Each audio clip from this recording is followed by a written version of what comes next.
Manchester United are moving, and not in the slow, frustrating way we've had to sit through for the last few years. No. I'm talking names being agreed. I'm talking personal terms done. I'm talking a midfield rebuild that could genuinely change the direction of this entire football club. But here's the thing nobody's telling you.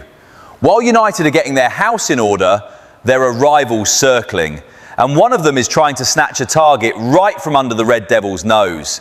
Today on Red's View, we've got the Morgan Rogers update that United fans need to hear. We've got the Ederson situation, which is far more complicated than people think. We've got a Manchester derby transfer battle that is heating up fast. And we'll end on the stories that have every United fan either excited or absolutely fuming. Make sure you're subscribed because this one matters. This is the Red's View. Let's get into it.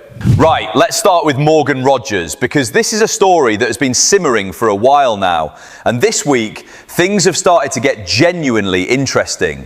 For anyone who hasn't been following closely, Morgan Rogers at Aston Villa has been one of the most exciting attacking midfielders in the Premier League this season. The energy, the directness, the ability to carry the ball in tight spaces and create something out of absolutely nothing. The kid has been electric. And United have been watching very closely. Now here's what we know. INEOS have made it crystal clear internally that alongside strengthening the midfield, which we'll get to in a second, they also want to bring in a creative forward presence for Michael Carrick to work with ahead of next season. And Morgan Rogers ticks every single box for what United are trying to build. And the boost? United have reportedly been handed encouragement in this pursuit. The situation around Rogers at Villa isn't as locked down as some would have you believe. His performances have attracted serious interest, and United are very much in the conversation. Now let me be real with you for a second. Rogers is the type of player that Carrick would absolutely love. He can play across the front line, he can drift into pockets, he can press from the front, and most importantly, he brings something United have been crying out for. Unpredictability, directness, pace with purpose. Villa won't let him go quietly. This won't be a bargain deal. But the fact that United are being encouraged in this pursuit, that tells you there is a deal to be done if United push hard enough.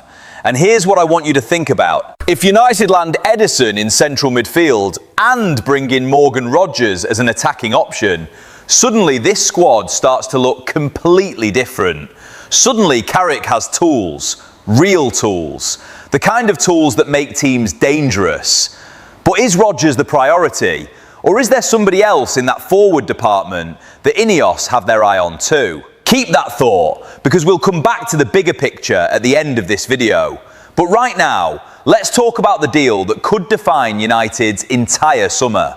And this week, Romano dropped the update that United supporters have been desperately waiting for. Manchester United have agreed personal terms with Ederson. The fee from Atalanta, a €45 million package that, quite frankly, for a player of his quality, is outstanding value. But here's where it gets complicated, and I need you to pay attention here, because this is the part that most people are glossing over. The green light? It hasn't come from United yet. Ederson has paused all other bids. He's told other clubs, thanks, he wants Old Trafford. He's waiting for the Red Devils to make the final call. But United, and this is the fascinating part, United are still weighing up whether he fits into their wider midfield plans, because they have more targets in that area. Think about what that means. This isn't a player rejecting United. This isn't a deal that's collapsed. This is a player who has shaken hands on personal terms, put everyone else on hold, and is sitting there saying, come on then United, I'm ready, are you? That's the kind of commitment you want from a signing. That's a player who wants to be there. Now let's talk about who Ederson actually is, because some United fans are still sleeping on this one. Ederson at Atalanta has been one of the most complete box-to-box midfielders in Serie A over the last 2 seasons.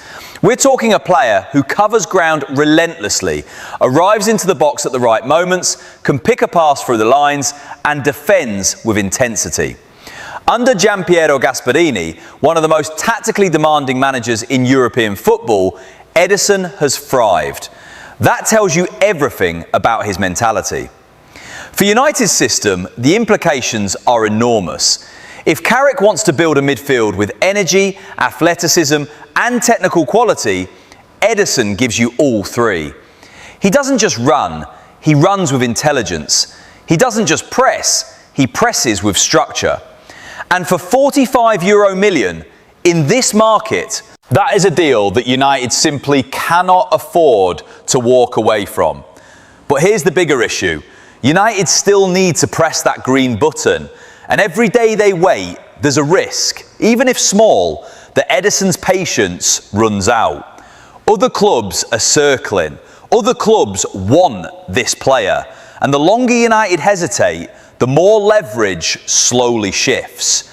So what's the hold-up?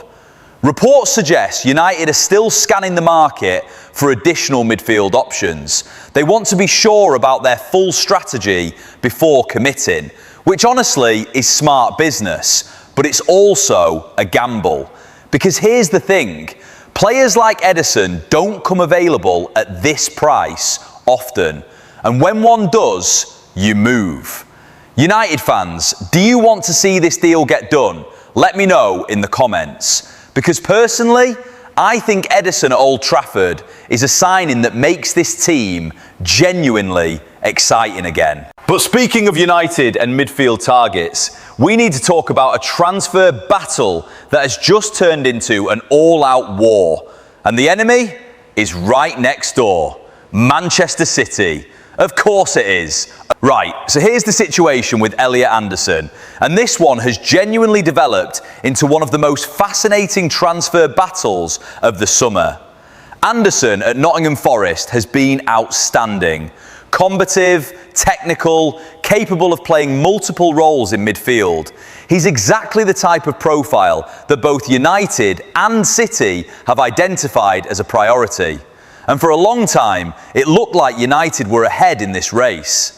Reports confirm that United have been, quote, calling and calling for Anderson. Persistent, determined, sending the message to Forest that this is a player they want badly. And then Enzo Maresca arrived at Manchester City. And suddenly, City have shifted into a completely different gear. City are now accelerating their move for Elliot Anderson. They know United have been in constant contact. They know the desire is there from the red side of Manchester. And they've decided, we're not letting this one go to Old Trafford. This is a full Manchester derby. Not on the pitch, in the transfer market. And it is heating up. Now let's be honest about what this means. United signing Elliot Anderson would be a statement. A young, dynamic English midfielder who understands the Premier League. You can't put a price on that kind of readiness. He wouldn't need 6 months to adapt. He'd hit the ground running from day one. But City signing him, City keeping him away from United, that's a double blow. You lose a target and you gift him to your biggest rival. And here's what I want to know. Is United's midfield recruitment plan good enough to win this battle? If Ederson gets the green light and Anderson comes in, suddenly that's a midfield that looks completely different. But if City win the race for Anderson and United are left scrambling for alternatives, that's a transfer window that starts to feel a lot more nervous very quickly. Forest, of course, are in a powerful position here. Two Premier League giants fighting over your player. You sit back, let the bids come in and watch your valuation go up. The race is on. Who wins it? I genuinely don't know. But one thing is absolutely clear. United cannot afford to mess this one up. Now, we've talked Rodgers, we've talked Ederson, we've talked the derby battle for Anderson, but there are two more stories that I need to give you before we close out, and they are big ones. Let's talk about Adam Wharton, because this one has been doing the rounds, and there's a lot of noise that needs to be cut through. And United? There have been reports linking United with a move. The question is, how serious is this really? Here's what we know. Palace are not in a position where they need to sell. Wharton is central to their plans. The club has spoken openly about big ambitions for next season. Wharton is part of that vision. He is not a player that will be easy to prize away.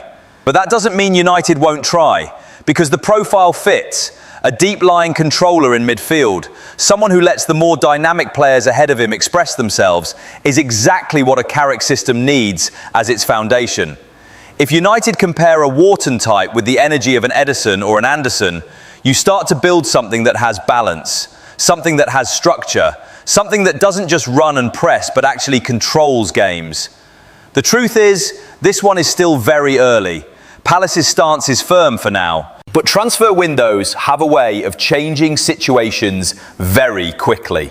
And United are clearly doing their homework. Watch this space. Because by the time the window gets serious, I wouldn't rule anything out. Then there's this. Barcelona, 80 million, Anthony Gordon. Yes, you heard that right. Barcelona have reportedly bid 80 million for Newcastle's Anthony Gordon. 80 million euros for a winger. In the same window where they reportedly hold a 30 million option for Marcus Rashford. Let that sink in for a second, because this tells you everything you need to know about how Barcelona are thinking. They have Rashford, a player who was at one point one of the most feared forwards in world football, available to them at 30 million. 30 million. And instead of triggering that option immediately, they've gone and tabled an 80 million bid for Gordon. Now, is this a negotiating tactic? Is Barcelona trying to send a message to Newcastle that they have the funds and the ambition?